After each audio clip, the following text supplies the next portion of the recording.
అనుమతి ఇవ్వాల్సిన కేంద్ర ప్రభుత్వం 10 సంవత్సరాలైన చర్యలు చేపట్టకపోవడంతో తెలంగాణ రాష్ట్ర ముఖ్యమంత్రిగా బాధ్యతలు చేపట్టిన తర్వాత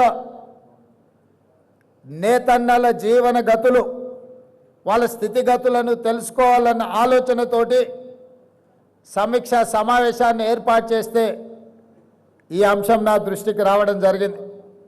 తక్షణమే నేను ఉప ముఖ్యమంత్రి బట్టి విక్రమార్క గారు ఢిల్లీకి వెళ్ళి మోడీని కలిసి విజ్ఞప్తి చేసి ఆ తర్వాత కేంద్ర మంత్రివర్యులు పీయూష్ గోయల్ గారిని కలిసి ఈనాడు మా రాష్ట్రంలో ఇండియన్ ఇన్స్టిట్యూట్ ఆఫ్ హ్యాండ్లూమ్ టెక్నాలజీలో చేరాలి అనుకుంటే సుదూర ప్రాంతమైన ఆంధ్రప్రదేశ్ నెల్లూరుకు వెళ్ళాలి లేదా ఒడిశా రాష్ట్రానికి వెళ్ళాలి, మా రాష్ట్రానికి ఒక ప్రత్యేకమైన ఇన్స్టిట్యూట్ ఉండి తీరవలసిందే అని చెప్పి కేంద్ర మంత్రి పీయూష్ గోయల్ గారి దృష్టికి తీసుకెళ్లడం జరిగింది.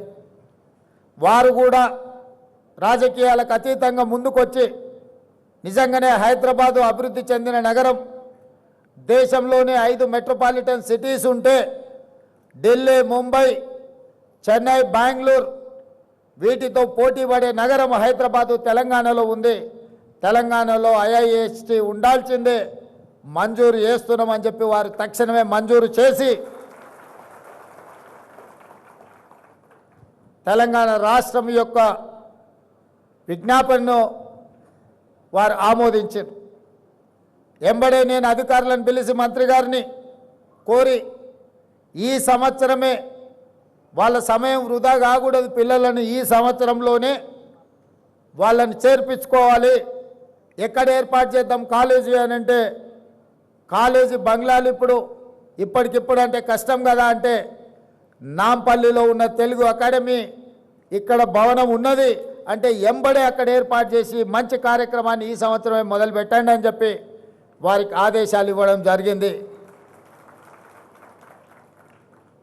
ఈరోజు డిగ్రీ సర్టిఫికెట్లు తీసుకొని పిల్లలు బయటకు వస్తున్నారు, కానీ సాంకేతిక నైపుణ్యం లేకపోవడం వల్ల ఉద్యోగ ఉపాధి అవకాశాలు సన్నగిల్లిపోతున్న తరుణంలో తెలంగాణ రాష్ట్ర ప్రభుత్వం ఆలోచన చేసి సాంకేతిక నైపుణ్యాన్ని పెంపొందించాలి, నిరుద్యోగ యువకులకు ఉద్యోగ ఉపాధి అవకాశాలు కల్పించాలి అని మొన్న జరిగిన శాసనసభలో కొత్త శాసనం చేసి యంగ్ ఇండియా స్కిల్స్ యూనివర్సిటీని ఈరోజు 4th సిటీలో నిర్మించాలి అని 60 ఎకరాల స్థలాన్ని కేటాయించి దాదాపుగా 200 నుంచి 300 కోట్ల రూపాయలైన యూనివర్సిటీ నిర్మాణానికి నిధులకు ఎలాంటి ఇబ్బంది లేకుండా ఏర్పాటు చేయడం జరిగింది, పనులను ప్రారంభించుకోవడం జరిగింది. జాతీయ స్థాయిలోనే గుర్తింపు పొందే యంగ్ ఇండియా స్కిల్స్ యూనివర్సిటీలోనే మా నేతన్న పిల్లలు వృత్తి నైపుణ్యం నేర్చుకోవాలి. వచ్చే సంవత్సరం నుంచి కళాశాలను అక్కడ ప్రారంభించడం ద్వారా అంతర్జాతీయ స్థాయిలో IISTకి గుర్తింపు తీసుకురావాలి అని ఈరోజు మన ప్రభుత్వం నిర్ణయం తీసుకున్నది.